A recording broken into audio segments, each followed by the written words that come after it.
Glória a Deus. Queridos, nós estamos numa série de mensagens intitulada Consciência Crística. Ou seja, estamos trabalhando a ideia central de que o Senhor, Ele está gerando em nós uma nova consciência, gerando em nós um novo coração, um novo espírito. O Senhor prometeu isso na sua palavra. Os irmãos vão encontrar em Ezequiel claramente, capítulo 26, quando o próprio Deus diz que nos daria um novo espírito, nos daria um novo coração. É o que no Novo Testamento é chamado de novo nascimento, é chamado de regeneração, não é? Ou seja, todos nós somos profundamente carentes de ter as nossas almas libertas de todo o cativeiro, libertas de todo o pecado, uma alma totalmente transformada, uma alma mudada, para que nós de fato e de verdade possamos manifestar, expressar aquilo que Deus é. Afinal, o homem foi criado por Deus à sua imagem, conforme a sua semelhança. Se o homem foi criado à imagem e semelhança de Deus, é porque Deus quer que o homem o manifeste, que os atributos de Deus, os ricos atributos divinos, sejam manifestados por meio do homem criado, por meio do homem redimido. E essa é a nossa busca, este é o nosso alvo, este é o nosso objetivo. Quantos aqui desejam alcançar essa bênção? Amém? Nós estamos a caminho e nós chegaremos lá. Hoje queremos falar um pouco para os irmãos. O tema proposto é a encarnação do Logos. É o que diz em João capítulo 1, versículo 14, né? E o verbo se fez carne e habitou entre os homens. Aí, portanto, a encarnação do Logos, a expressão exata do Pai. Quero que os irmãos abram suas Bíblias inicialmente no Evangelho de João, no capítulo 1. Eu quero ler com os irmãos aqui, do versículo 15 ao versículo 18. O texto diz assim: João testemunha a respeito dele e exclama: Este é o de quem eu disse, o que vem depois de mim, tem contudo a primazia, porque já existia antes de mim.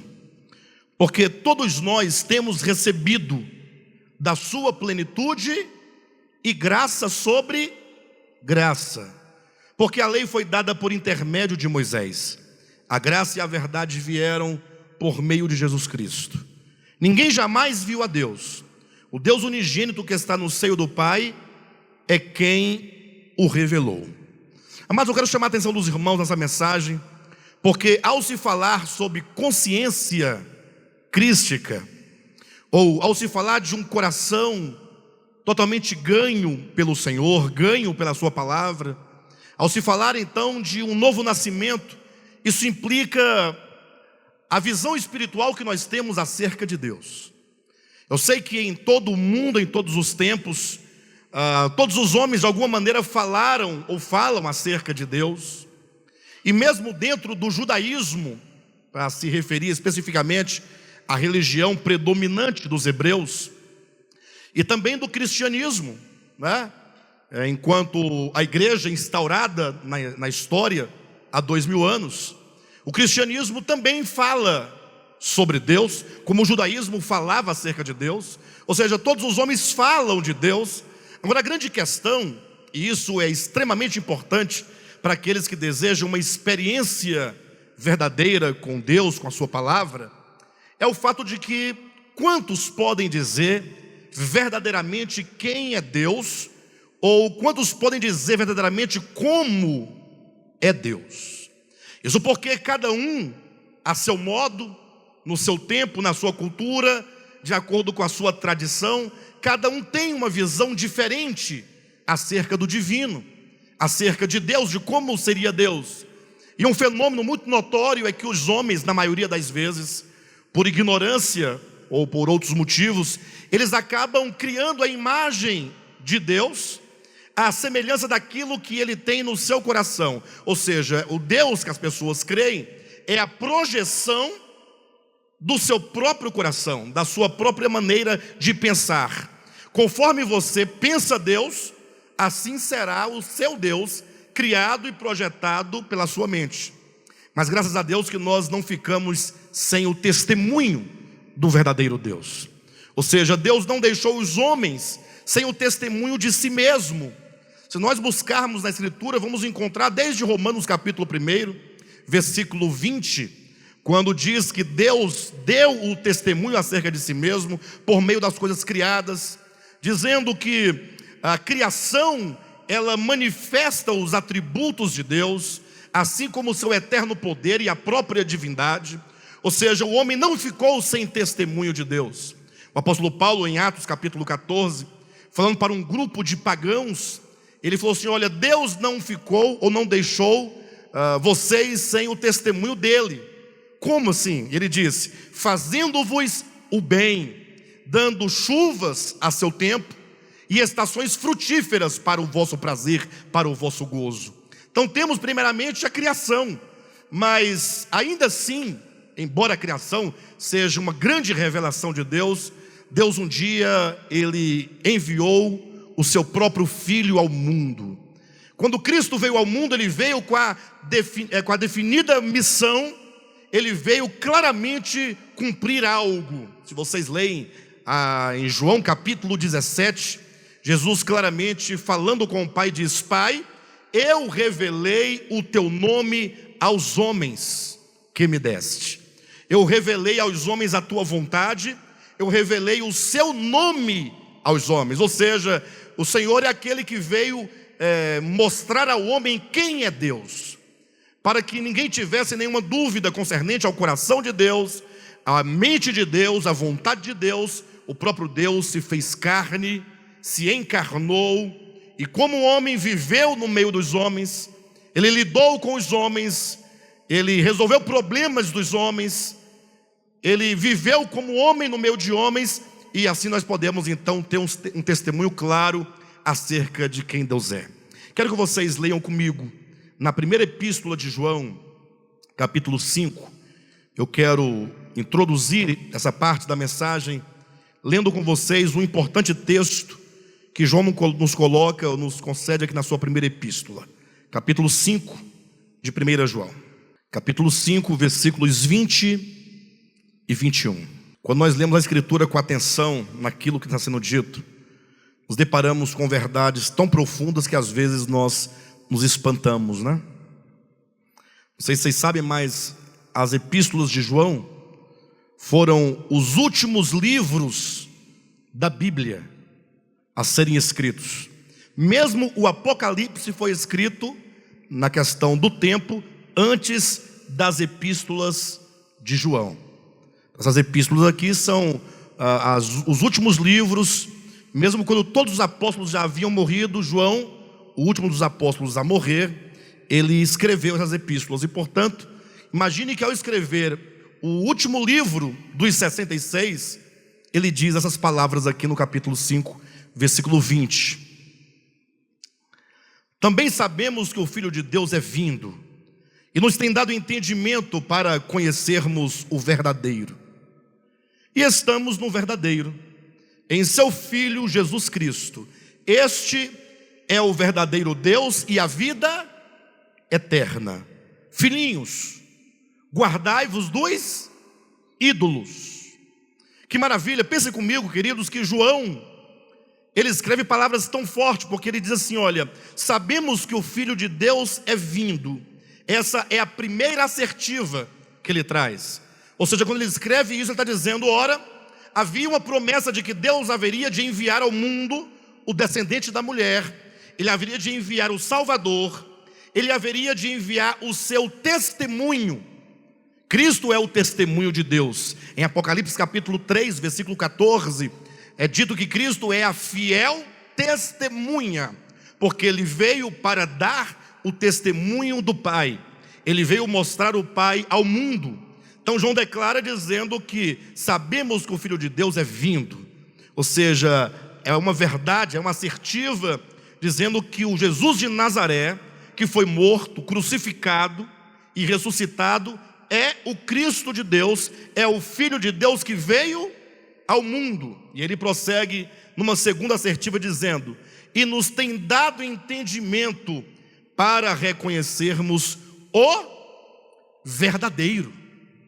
Ou seja, Cristo vem ao mundo e dar ao homem o entendimento para conhecermos ou para reconhecermos o verdadeiro. E ele diz: e estamos no verdadeiro, em seu Filho Jesus Cristo. Este é o verdadeiro Deus e a vida eterna. Agora pensem comigo, quando ele diz que ele veio nos dar entendimento para reconhecermos o verdadeiro. Quando ele diz reconhecermos o verdadeiro, isso implica pelo menos duas coisas. Primeiro, dizendo que o Cristo que veio é o Cristo verdadeiro, porque muitos outros Cristos haviam vindo, muitos outros Messias haviam aparecido. Ele diz: não, nós sabemos que ele já veio e nos deu o entendimento para reconhecermos a Jesus de Nazaré como sendo a encarnação do Logos.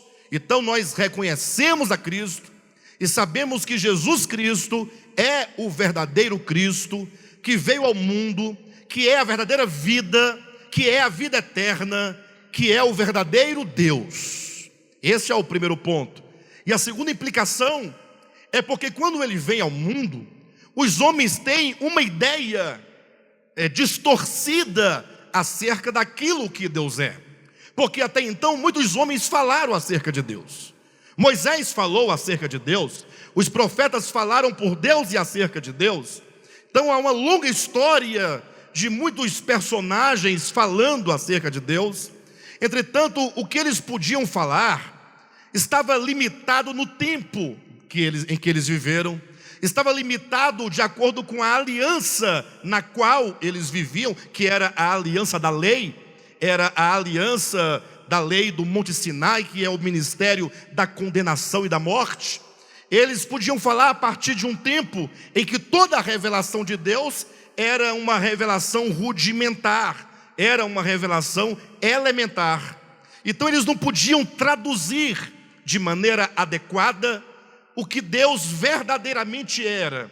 Olha o que João diz: sabemos que o Filho de Deus é vindo e nos tem dado entendimento para reconhecermos o verdadeiro, e estamos no verdadeiro, em seu Filho Jesus Cristo. Este é o verdadeiro Deus. Agora fale para mim, ou fale para você mesmo: você quer servir a Deus? Você quer servir a Deus?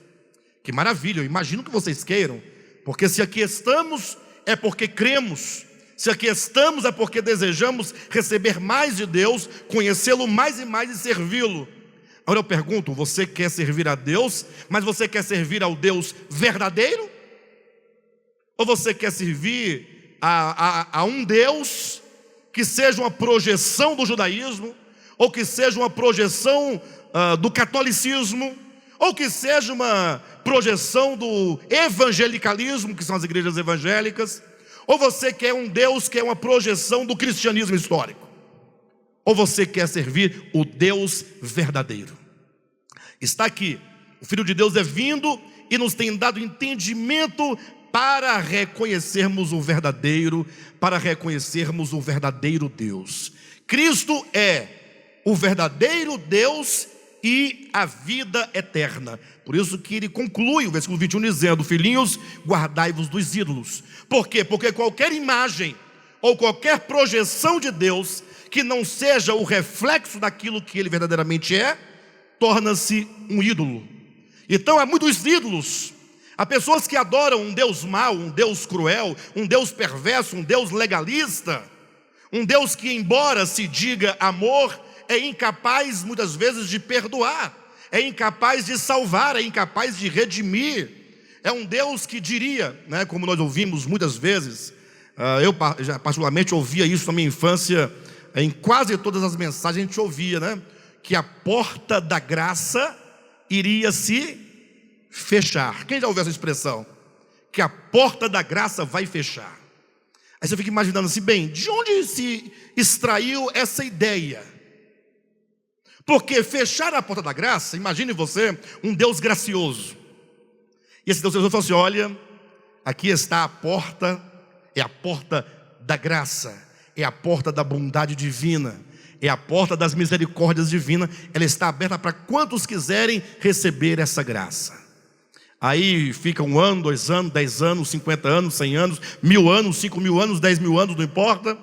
Aí Deus chega um momento que Ele satura. Só, já dei tempo demais, já esperei demais, agora a minha graça se esgotou.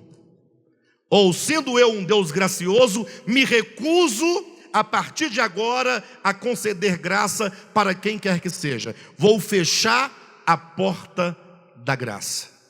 Ora, se isso fosse verdadeiro, o salmista teria se equivocado quando ele disse que as misericórdias do Senhor duram para sempre. As misericórdias do Senhor são a causa de nós não sermos consumidos, e as misericórdias do Senhor duram para todo o sempre. Então, a graça de Deus nunca poderia ou pode se esgotar. Na verdade, é o homem que se esgota na sua própria ganância, na sua própria ilusão, e o homem então é que se permite se perder, mas a graça de Deus está sempre disponível a todo aquele que crer. Portanto, se alguém deseja servir ao Deus verdadeiro, se deseja conhecer o Deus verdadeiro, não tem outro caminho, senão, como diz João na sua primeira epístola, olhar para Jesus. Porque Jesus é o verdadeiro Cristo. Jesus é o verdadeiro Deus e a vida eterna. E Ele veio ao mundo então para revelar o Pai a nós.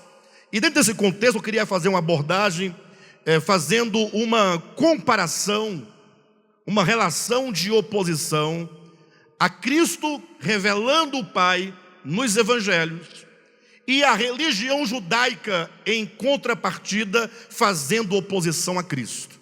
É até de se estranhar, e é bom que nós pensemos sobre isso, porque imagine vocês que os judeus ali em Jerusalém, os sacerdotes, os sumos sacerdotes, os anciãos, os escribas, os saduceus, toda aquela casta religiosa era o povo de Deus de então.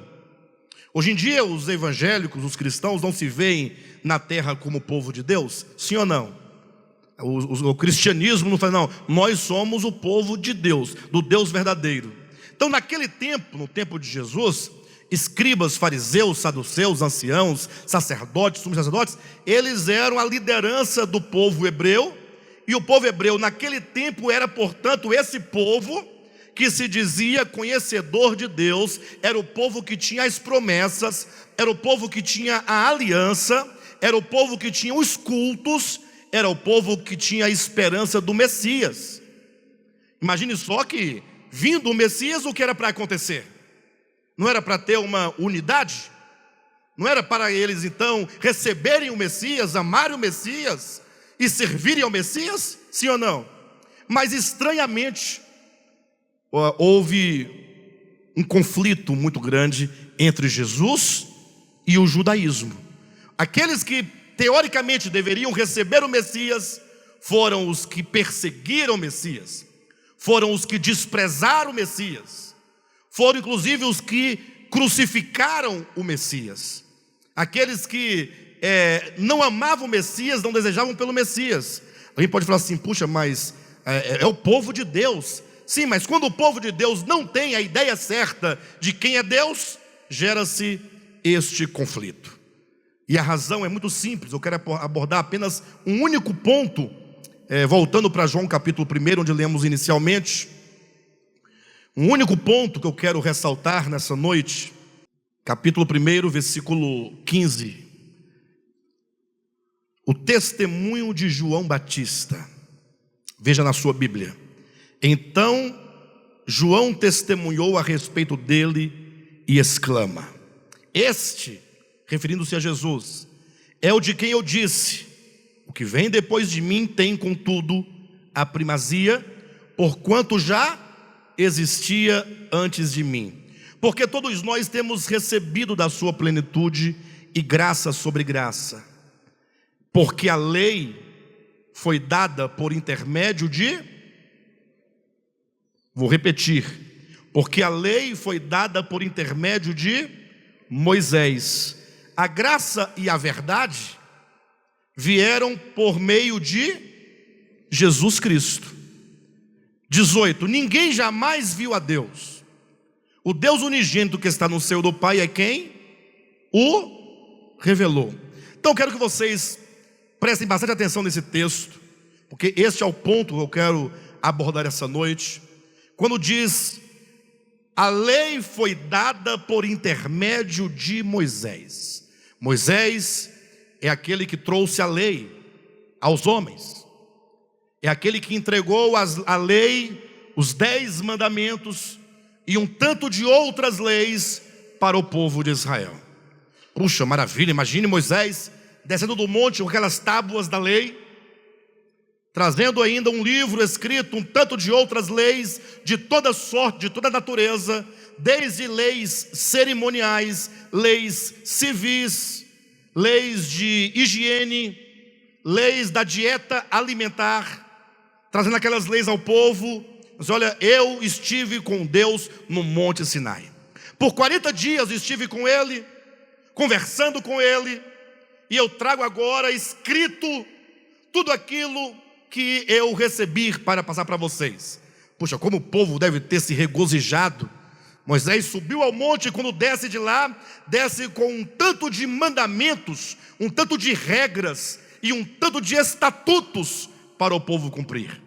A lei foi dada por intermédio de Moisés.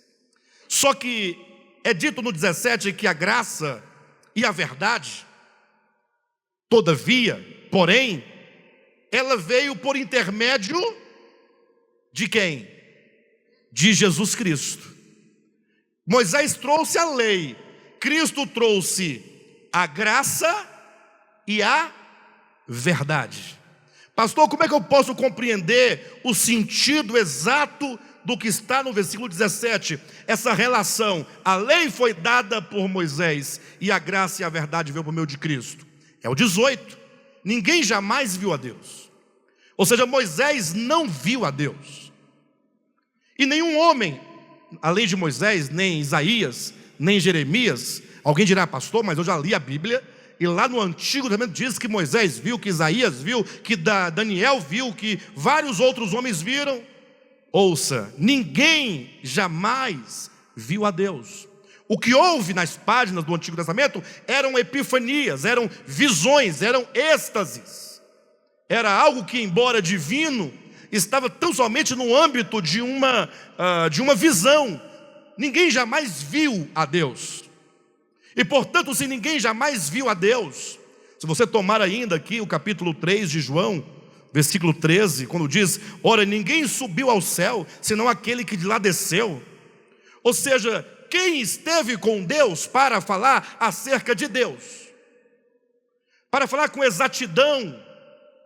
O 18 diz: ninguém jamais viu a Deus. Agora, o Deus unigênito, que está no seio do Pai, foi quem o revelou. Ou seja, este que revela o Pai, este que veio ao mundo mostrar quem é o Pai, ele procede do seio do Pai, ele procede do coração do Pai. Ou seja, ele é aquele que tem unidade em essência e substância com o próprio Pai.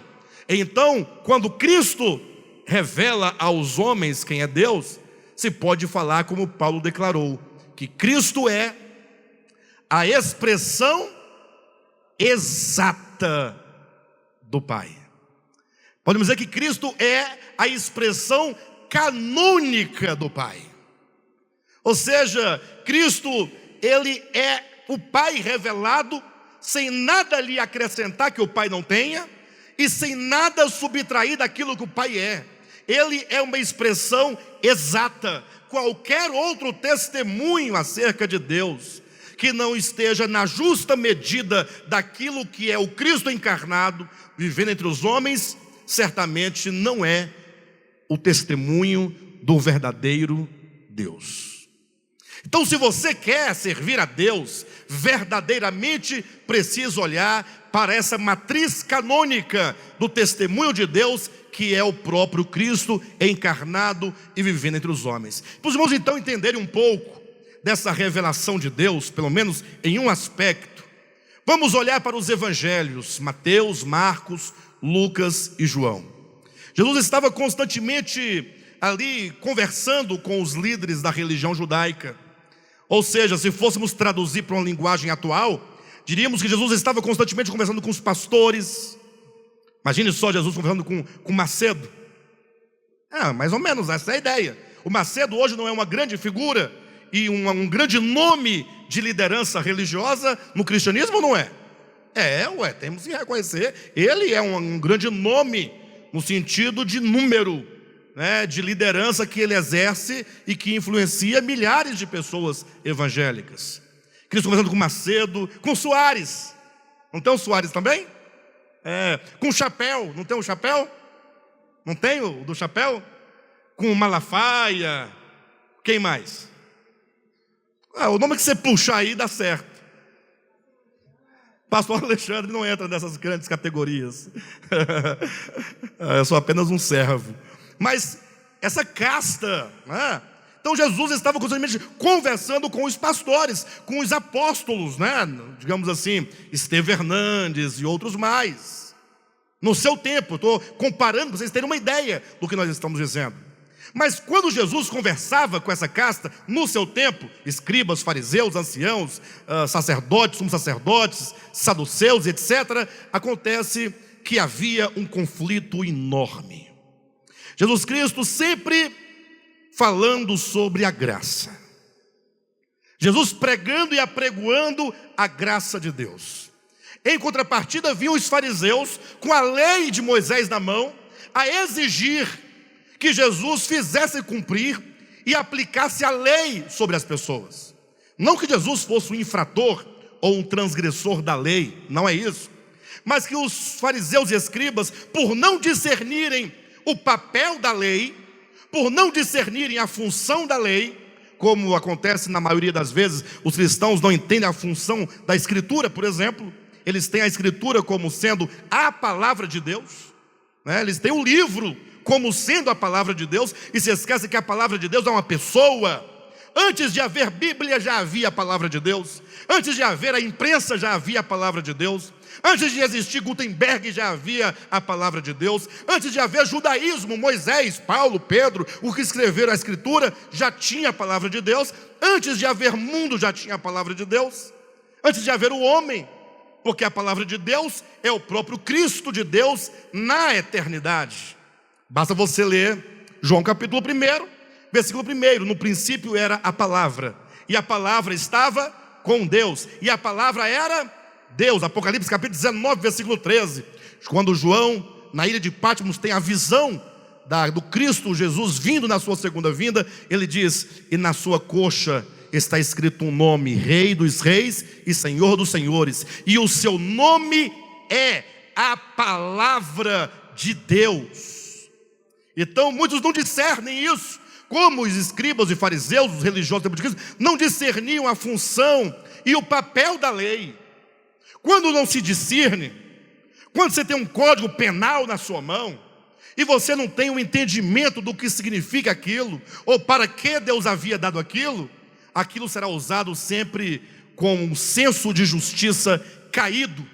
Não é sem razão que estava lá uma certa ocasião, Jesus no templo bem cedo, quando chegaram essas lideranças religiosas, trazendo uma mulher pega no flagrante ato de adultério. Queridos, pensa comigo, nós temos que pensar o que está sendo dito.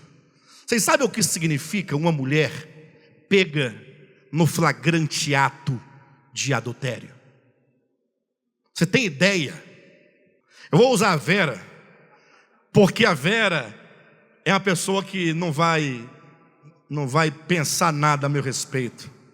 Fica de pé, diante da igreja, voltada para a igreja. Olha para essa senhora. Aqui todos conhecem a Vera. A Vera, ela é dotada de uma moral muito grande, uma pessoa de muito respeito e de muita honra. Quem conhece a Vera sabe do caráter ilibado que a Vera possui. Agora, imaginem, e aqui nós estamos tratando hipoteticamente, que a Vera tenha caído em flagrante, tenha sido pega no flagrante ato de adultério. Fica de pé, Jailson.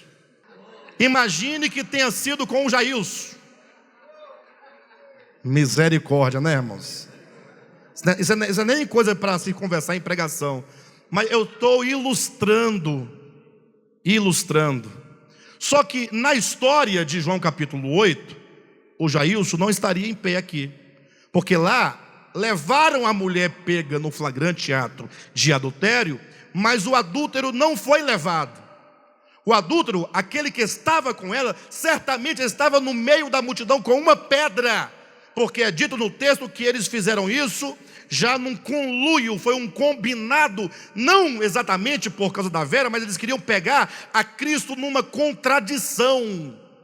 Ou seja, ali foi tudo montado. Ali era um fake news, não porque houve o adultério, né? Mas tudo bem, já isso então se esconde aí que ninguém sabe quem é você. Na minha história ninguém sabe, a história de Cristo também ninguém sabe. Aí eu pergunto para vocês, olhem para Vera agora. Qual é o sentimento que vem ao coração nosso? Se agora fosse uma daquelas reuniões, daqueles tempos ou daqueles ministérios em que quando uma pessoa erra, é colocada diante da igreja e diz que olha, a Vera Ricardo, ela adulterou. Qual é o sentimento?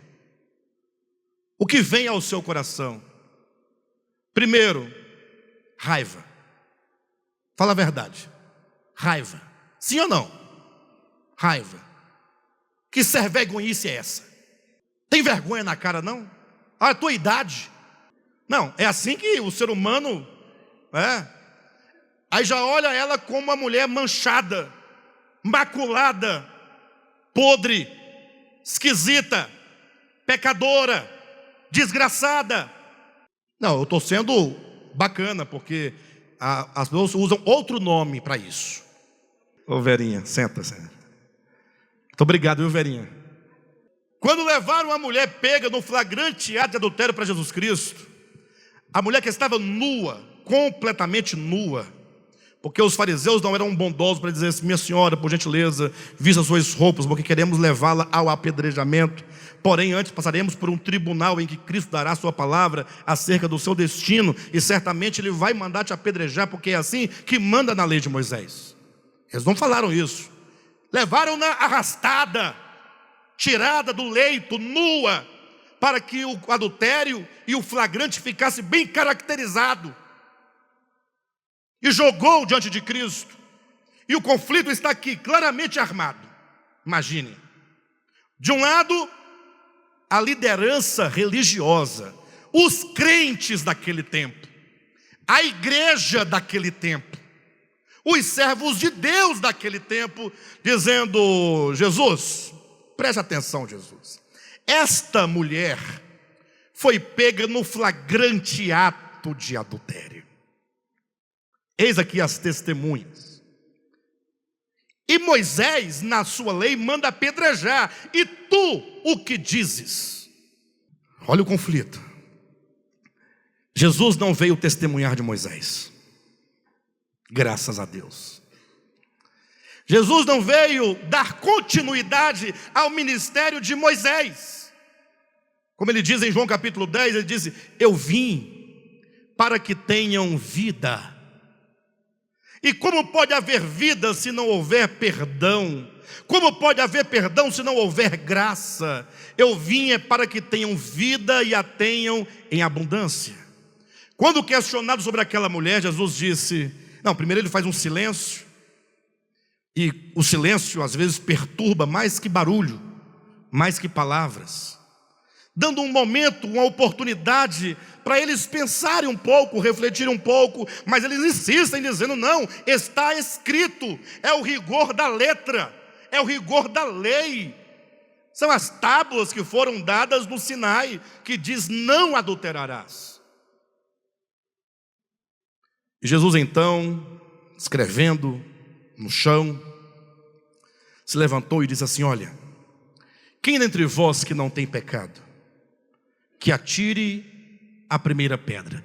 Naquele tempo, na tradição judaica, muitas pessoas foram mortas por apedrejamento. em cumprimento a essa lei mosaica, inclusive. Não somente em razão do adultério, mas outros pecados também estavam na lei, que deveria ser, a pessoa deveria ser morta por apedrejamento. E então a pessoa que atirava a primeira pedra, geralmente era uma testemunha ocular daquele fato, daquela situação. Então, certamente tinha uma, duas ou três pessoas ali à frente, comandando, né, aquele grupo de pessoas com pedras nas mãos. Jesus disse: as testemunhas, onde estão? Estão aqui à frente, né? Muito bem. Quem dentre vós não tem pecado, atire a primeira pedra. Em outras palavras, ele falou assim: olha, de acordo com a lei de Moisés, todos vocês estão no mesmo barco. Vera, fica de pé de novo. Essa é a Vera, a suposta adúltera, né? A suposta. Agora, quem é o mais crente aqui dentro? Quem é o mais santo? Por gentileza, me perdoe assim eu te pegar de surpresa, mas é porque não teria uma pessoa melhor do que você, porque ela tem cara de que não peca. Ela não fala. Quando fala, fala baixinho. É um contraste. Olha. Cabelo de anjo. Queridos, quando Cristo diz: aquele que não tem pecado, atire a primeira pedra, Ele está dizendo: Vera e Eula estão nivelados. Porque você pode atirar a primeira pedra. Você não tem, aquele que não tem pecado, que atire a primeira pedra. Você está em condições de não ter pecado para atirar a primeira pedra? Não, você. Jesus falou assim: olha, presta atenção, não fica nervoso não, senão você não vai me entender. Jesus falou assim: olha, aquele que não tem pecado. Imagine você lá no meio da multidão com uma pedra. A Vera é a pessoa que não vai apedrejar. Quem não tem pecado, atira a primeira pedra. Você seria capaz de atirar a pedra? Não, porque você tem pecado. Então, embora tenha menos do que ela, em termos quantitativos, mas em termos qualitativos, pecado é sempre pecado. Se ela tem 1000 pecados, você tem um pecado, mas um pecado em qualidade é o mesmo que 1000 pecados. Quando o Tiago fala: se alguém guarda toda a lei, mas tropeça num só ponto, é o caso aqui. A Vera transgride toda a lei, já a Eula guarda toda a lei. Só que a Eula tropeça num ponto. É culpada de todos. Viu, Eula? Então pode se assentar e me desculpe, viu, a situação que eu fiz você passar. Vera, obrigado, desculpe também a situação, viu? De todo modo, quando ele diz: quem não tem pecado, atira a primeira pedra, ele iguala, nivela a todos os homens, demonstrando que todos os homens, independentemente do tipo de pecado, todos estão debaixo do pecado, e ninguém, portanto, estaria livre da condenação da lei. Em seguida, os fariseus ouviram, foram saindo um por um, envergonhados, diz a Escritura, arguidos na própria consciência, porque eles também eram pecadores, tanto quanto. Ali tinha adúlteros que não foram flagrados. Não tem? Porque a coitada deu azar que foi flagrada. Ali havia outros que não tinham sido flagrados, mas eram adúlteros.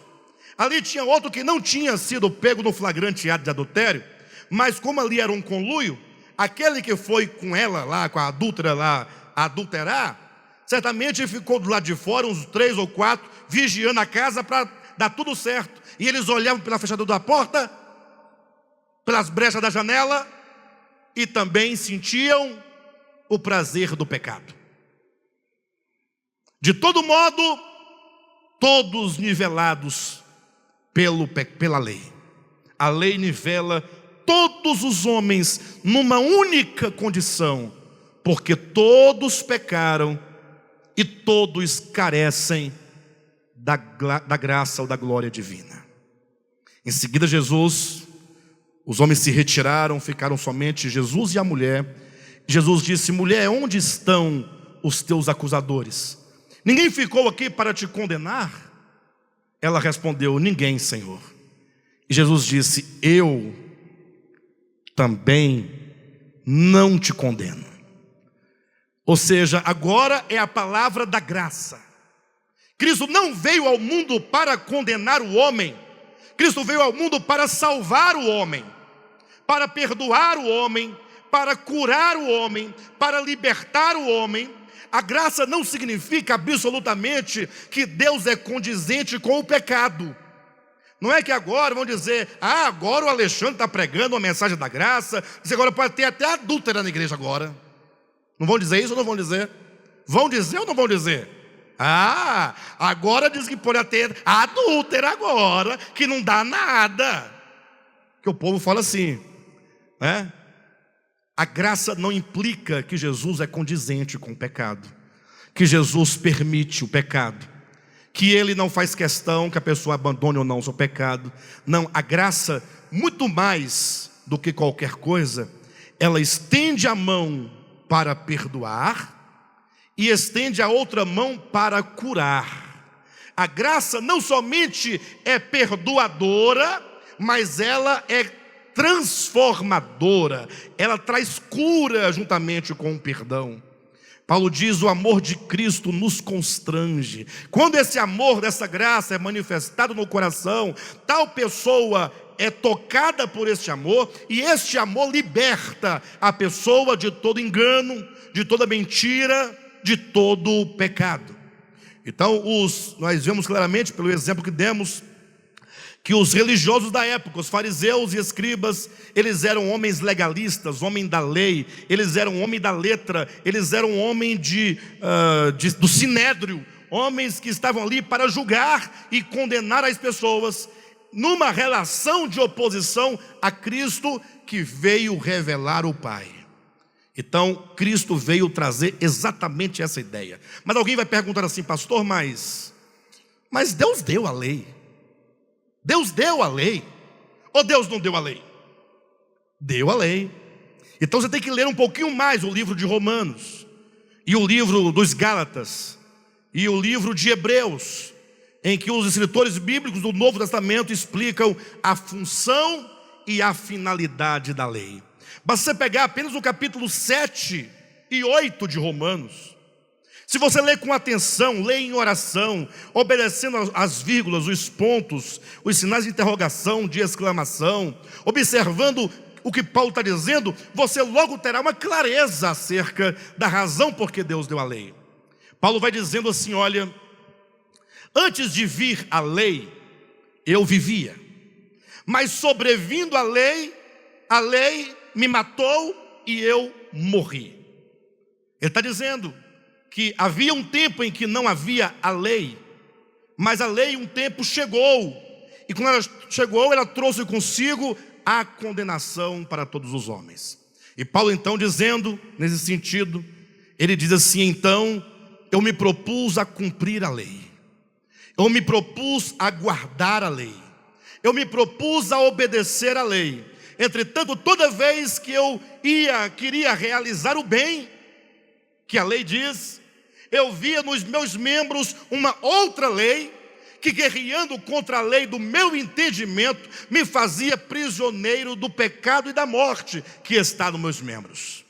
Ou seja, ele viu que, a despeito de toda a vontade que ele tinha de cumprir a lei, a vida era um ciclo vicioso de altos e baixos, uma tentativa constante de cumprir a lei, mas sem nenhum resultado, não é? Eu me recordo, não sei quantos de vocês já sabem, mas eu fui adventista do sétimo dia por 7 anos, né? Cheguei a ser inclusive ancião de igreja, e eu saí de lá quando estava para ir para o seminário. O meu objetivo era ir estudar para ser um pastor adventista. Então estava assim já decidido no meu coração qual seria o meu caminho, quando o Senhor não permitiu que eu seguisse por aquela estrada, por aquele caminho. Mas eu me lembro como se fosse hoje, quando alguém perguntava assim: mas você guarda toda a lei? Eu respondia: guardo. Guardo. Eu não mato, eu não roubo, eu não como carne de porco, eu não trabalho no sábado, eu guardo. Mas aí a pessoa ia espremendo um lado, assim, então você não peca? Não, aí pecar eu peco, né? Mas aquele que peca não transgride a lei? Porque pecado é transgressão da lei. Então agora eu não posso dizer que eu sou cumpridor da lei. Ou então eu sou cumpridor e tenho que sustentar que eu não peco. Seria uma arrogância, né? Uma coisa terrível. Então ficava naquele dilema. Aí vinha um argumento: não, mas o que falta, Deus completa. Ou seja, o que seria a graça? A graça é só um complemento. O homem cumpre a lei, faltou um pedacinho, aí Deus completa. A graça seria, né, ali você quer comprar uma casa, né? Aí a casa custa 20 mil, você está lá com 19.850. A pessoa, não, é 20 mil, falta 150. Aí vem alguém e fala, não, eu vou completar para você. Seria a graça. A graça seria esse complemento. Enquanto que a graça, na verdade, ela é tudo para o homem. Porque todos pecaram e destituídos estão na glória de Deus. Então tem essa ideia de que o que faltar Deus completa. Mas a graça não é isso. A graça é Deus dado ao homem para a sua salvação. Então Paulo vai dizendo que as muitas tentativas do homem em cumprir a lei resultava sempre em derrota.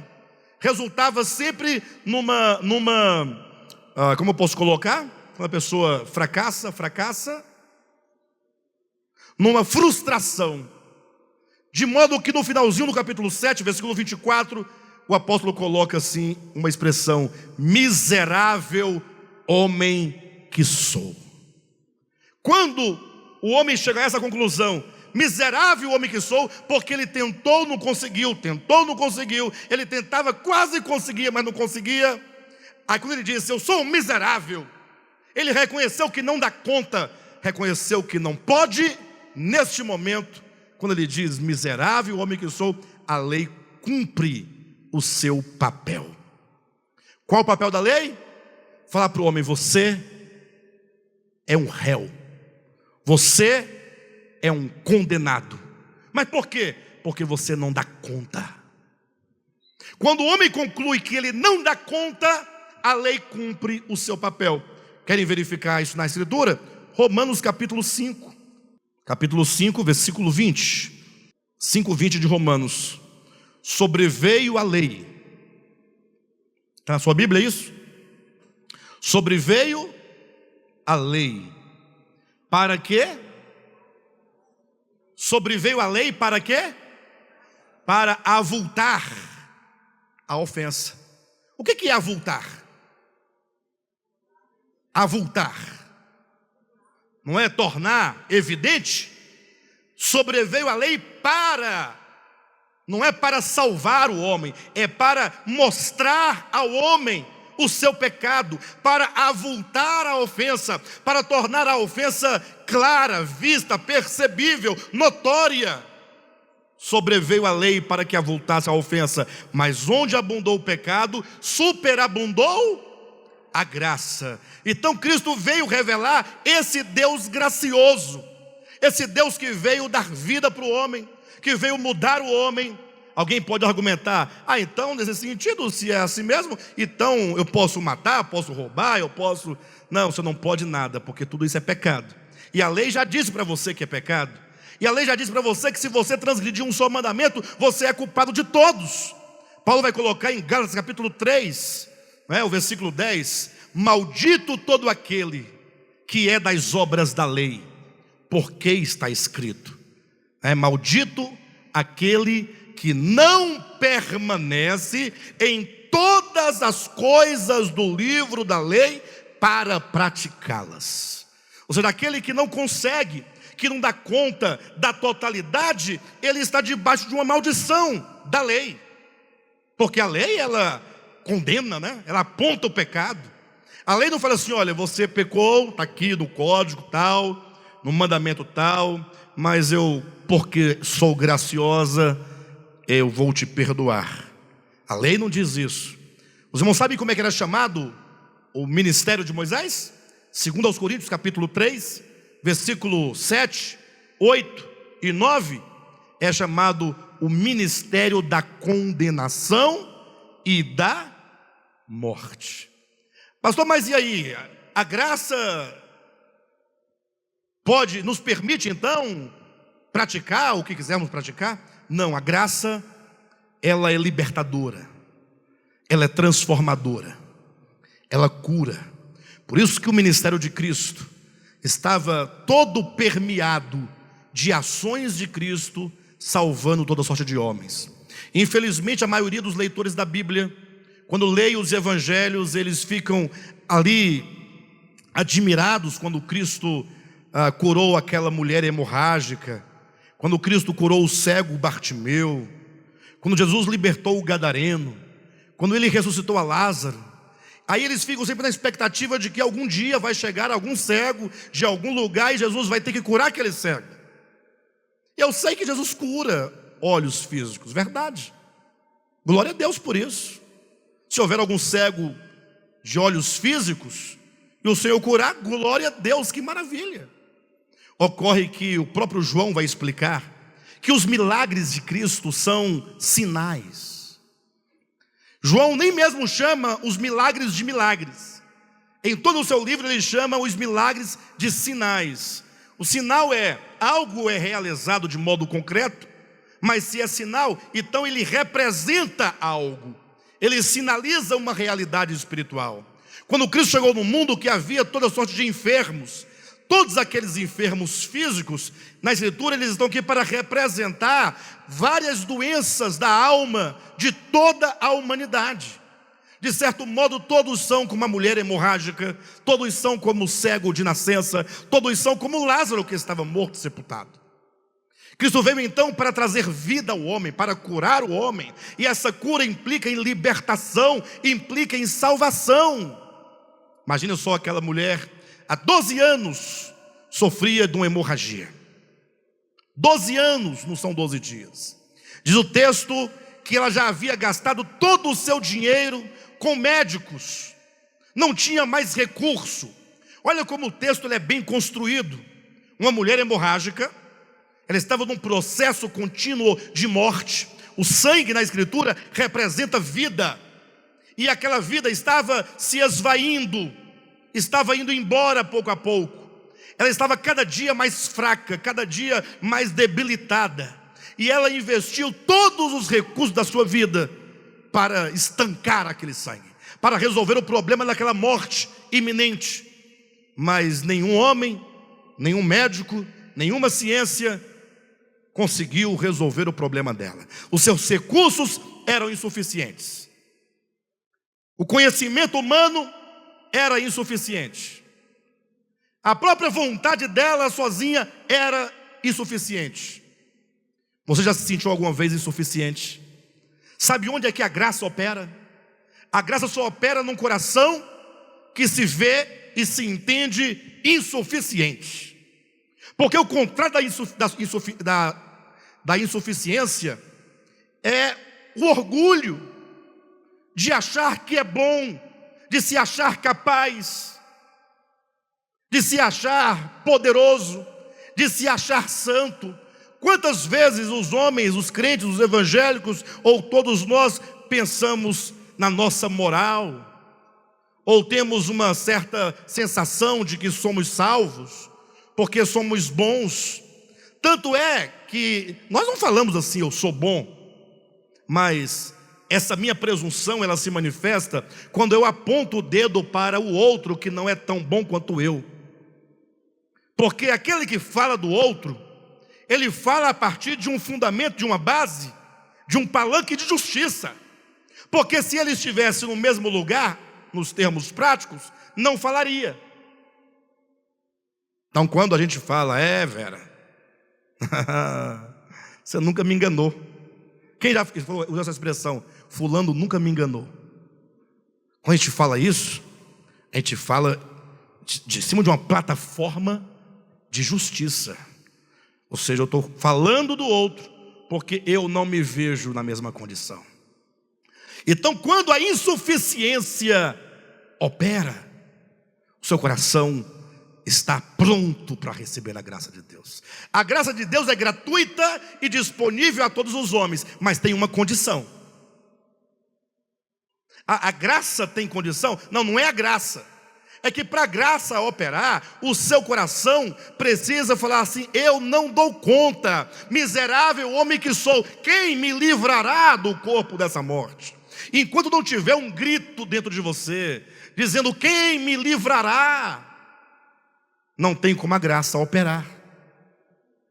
Aquela mulher do fluxo de sangue representa todos aqueles que na sua história de vida, na sua história de pecado, na sua trajetória de pecado, está perdendo vida, está morrendo. Mas tão logo o pecador nessa condição, ele chega a uma conclusão: meu dinheiro não foi suficiente, o conhecimento humano não foi suficiente, mas Jesus é suficiente. Nem é preciso falar com Ele, jejuar tantos dias, fazer longas orações, se tão somente eu lhe tocar as vestes. Olha como ela via a suficiência de Cristo.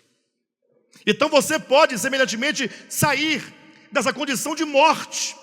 A condição de morte, a sensação de morte, é a fraqueza espiritual. Quando você fala assim: eu já não consigo mais fazer nada, não consigo caminhar, não consigo ter comunhão. O pior é quando nós concluímos que nós nem mesmo precisamos disso. Porque uma coisa é a Vera falar assim: pastor, eu estou fraca, eu estou sem força. Eu diria: mas não é a mulher hemorrágica? Não é a experiência de enfraquecimento porque vai perdendo vida?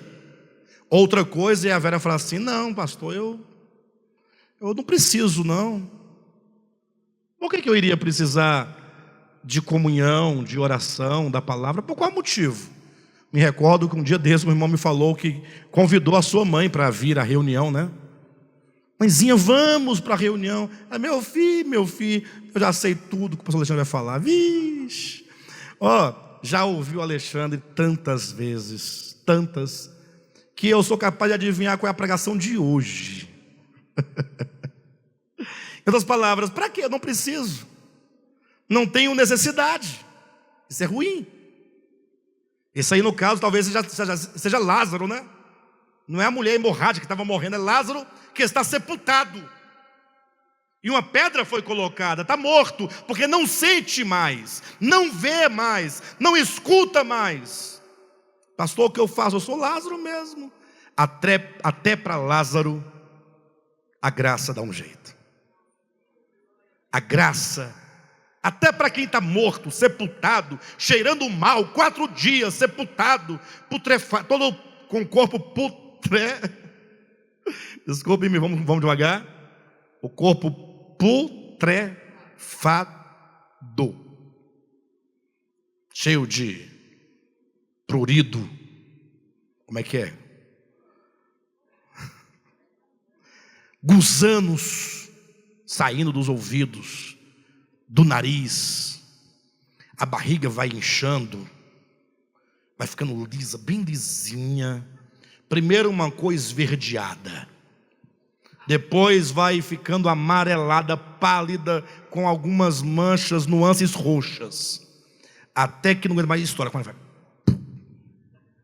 e aí você vê que está cheio de gusanos dentro.